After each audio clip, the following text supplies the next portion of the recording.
I love writing. It's an interesting activity for me. I began to write as far back as the age of 12. I remember writing a story which frightened me at the end. It is funny anyway, but I was so consumed that I wrote this story. And at the end, when I was reading it, I was frightened because of the content. The story then had to do with the evil bush, in Africa.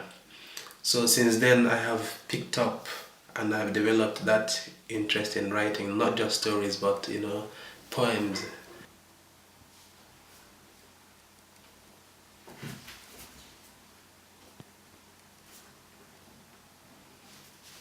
I get my inspiration from a number of things. One, the society, what happens in the society, because some of my poems and stories are political. Some others have to do with family life, relationship, love, broken relationship, reconciliation. I get my inspiration, also from things that happen in the religious world. Basically, human existence gives me the inspiration to write.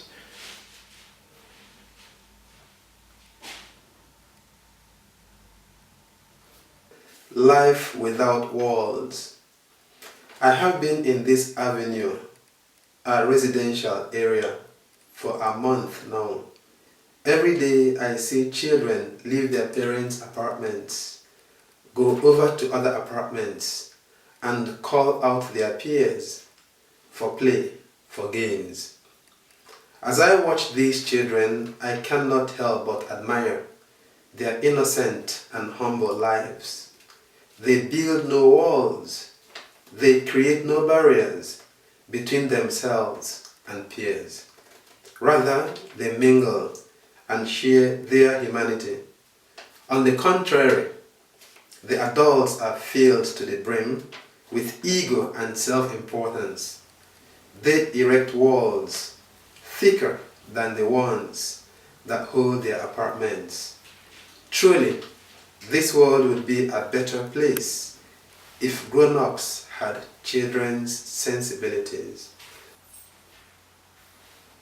Alright, it's not an easy activity anyway. The thought comes to me, I zero in on it, use my imagination a lot, get some papers and begin to write.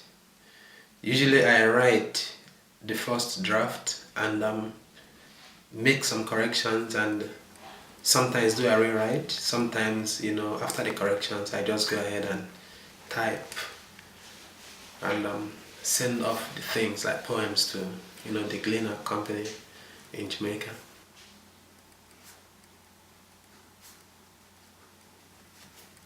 Technology. You have been man's companion for long, though some think you are new. Man reasons and thinks deeply, then you appear in his mind. He creates you. You jump from conceptualization to realization. You aid him and make life better, easier and more comfortable. Some become so attached to you that they grow cold to their own kind. Some put you to noble use, but others use you to achieve their criminal, immoral and deadly aims.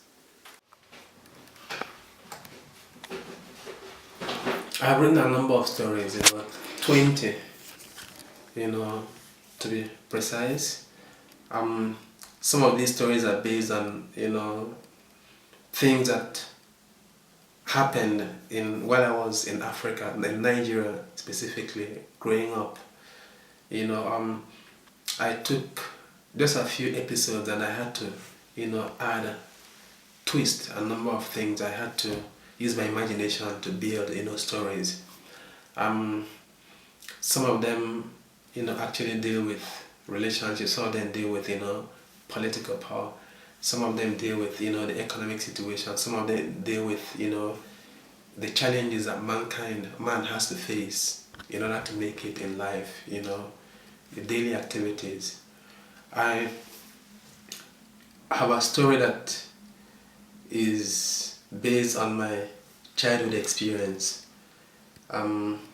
That story is entitled The Pet. I was 8 years old, and I wanted to own a pet. I was very desirous of that, and so one day I heard, the sound of a squirrel in the woods around, and so I went in search of it, and eventually I found her, just a small squirrel, crying. Apparently the mother had left her, so I was glad to see her. So I took her up and went home, and then created some kind of a board, some kind of pen, put it that way, or something for her. And because I was excited and actually fascinated by the whole thing and by the fact that I had gotten a pet, I began to feed her every minute. Even when she was hungry, when she wasn't hungry, I would just feed her, and one day the pet died. After being overfed, it shivered and died. It seemed as if I had lost somebody. I cried, inconsolably. My parents tried to, console me. I fell on the ground, crying, rolling on the ground, and I took it to heart. I also have written some poems that are actually, humorous, some hilarious poems. The Tragedy of Mr. Philpott. This is a poem. Mr. Philpott found a spot where he smoked a lot rather than go home to eat of the pot. Because he enjoyed smoking a lot, he forgot the message he got for his wife, Mrs. Philpott.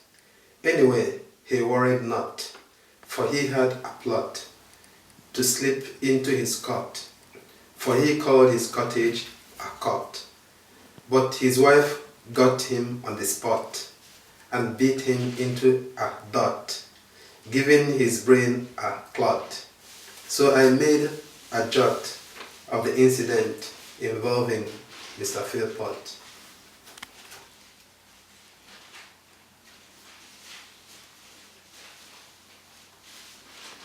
So it's an activity that I enjoy. I love to use my imagination a lot, and writing lends itself to that sort of thing. So this is basically how I do it.